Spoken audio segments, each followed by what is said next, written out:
Oh no, you've had that catastrophic breakdown. What do you do? Watch YouTube videos to try to figure it out? No.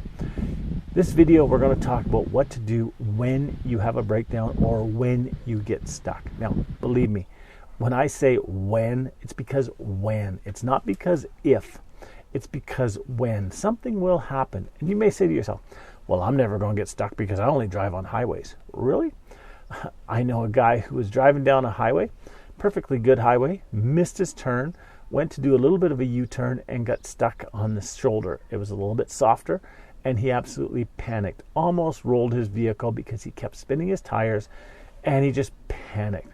If he would have relaxed, if he would have taken a second, he could have got himself out of it. But he panicked. I know other people who have been driving down the road and their vehicle has made a noise and they panicked that they blew their engine, that something went with the transmission, and they almost caused a collision trying to get off the roadway, and they just didn't handle it well. In this video, we're going to tell you how to handle it properly. So, if you like this video, please click on the like button, click on the subscribe button if you like my channel, and I try to do more of these videos so that you can get out and enjoy camping, expeditions, van life, whatever you want to call it, whatever you want to do. So first thing, about getting stuck. What can you do? Well, before anything, before you even head out, get to know your vehicle, get to know how your vehicle drives, because a lot of times it's the basic stuff. You pull off the roadway and a tire starts spinning. Well, is your vehicle front wheel drive or rear wheel drive? Do you know? Do you know that if you put something under the front wheels, will that give you traction, or the rear wheels, will that give you traction? Get to know your vehicle. You don't need to become a master mechanic. You don't need to become some specialized off-road expert. You need to just know your vehicle. Now, how do I handle getting stuck? First thing is I have roadside assistance. Now, I know that doesn't work for if you're out in the bush, if you're off-roading or anything like that. But I'm not talking about that. I'm talking about simply getting stuck on a roadway, on a gravel roadway, just off of the roadway a little bit. Getting stuck in the mud, getting stuck in sand, or getting stuck in snow. And you may say, I never go in any of that. No, really? What happens if you're going through a mountain pass and they all of a sudden have snow? Do you know how to handle it if you should get stuck in a little bit of ice?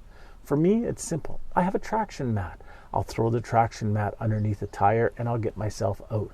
If that doesn't work, I carry myself a little tow strap. And the tow strap will be able to hook up to another vehicle and away I go.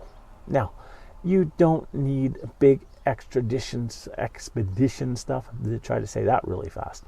You don't need $10,000 worth of gear. I'm just talking about the simple, basic stuff. My roadside assistance is the first thing that I'll go to if I'm stuck and I can't get out.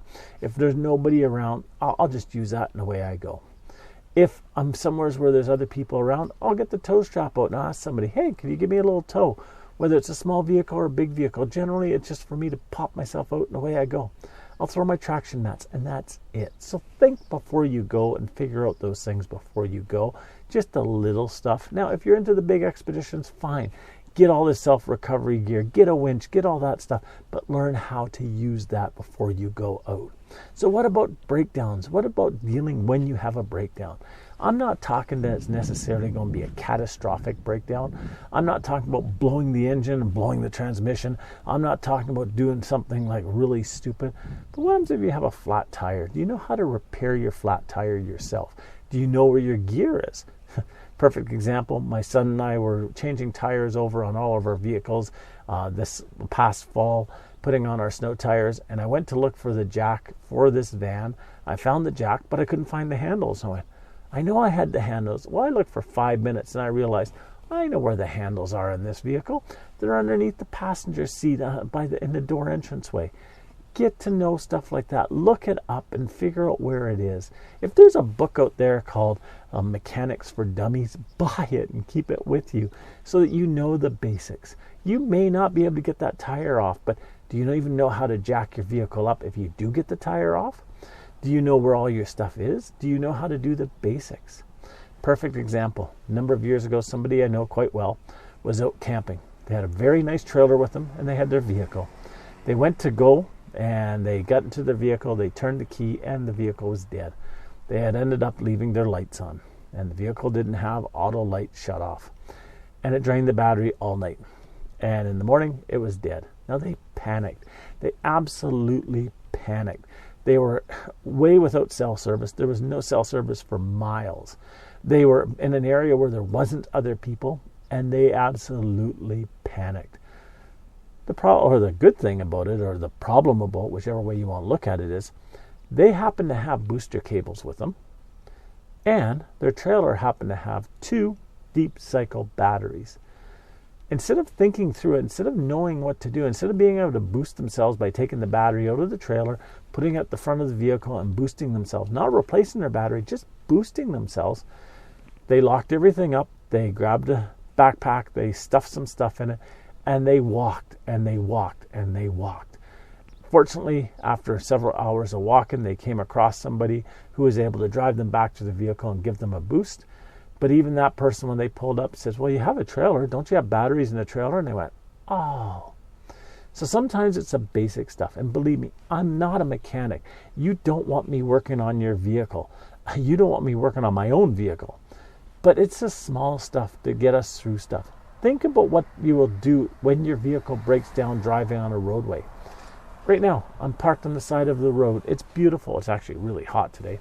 And if my vehicle doesn't start, I know what to do where I'm parked. But what happens if I'm driving down the roadway and my vehicle starts making a weird noise? The engine shuts off. Do I know what to do in that point? Am I going to slam on the brakes and panic? No, I'm going to pull myself off the roadway, and I'm going to get to a point where I can be safe and I can stay in my vehicle, or I can get out of my vehicle, but I'll be safe. You need to think ahead for all of these problems. Again, I use roadside assistance. I'm not ashamed to say it.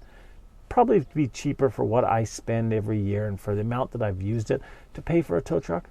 But honestly, roadside assistance is like a security blanket to me. I also know people I can phone and ask if I have problems with my vehicle. So there's stuff that you can do to get yourself out, to make yourself safe, to be able to figure out what your problems are and to fix your problems. And finally, before you go out, have some extra cash to pay for emergencies, to pay for a place to stay. You may have to spend a night or 2 nights or 3 nights in a hotel room. You may have to rent a vehicle to get home. You may have to take a bus home. You may have to, do many different things. Have some extra cash. Also, have a plan. For me, this is my first part of my plan, and it's a backpack. I can throw necessary medication, some food, some drinks, and if my van has to be towed to a garage, I can take that backpack and I can go to any hotel and I've got all my stuff with me that I need, and I can spend a night or 2 nights. If it's going to be a huge problem, I can rent a vehicle, grab my backpack with the stuff I have in it, and I can drive home or I can drive somewhere. And I have already that planned out. So have extra cash, know what you're going to do when you have a breakdown, and it'll be much better for you and you'll be much safer. So until next time, get out there. I'm going to sit here and cool off in the shade a little bit. You may be able to see the sweat coming down. It's supposed to be a really hot day today. And then I'm going to get out when it gets a little bit cooler outside this evening and enjoy it. So talk to you soon. Bye-bye now.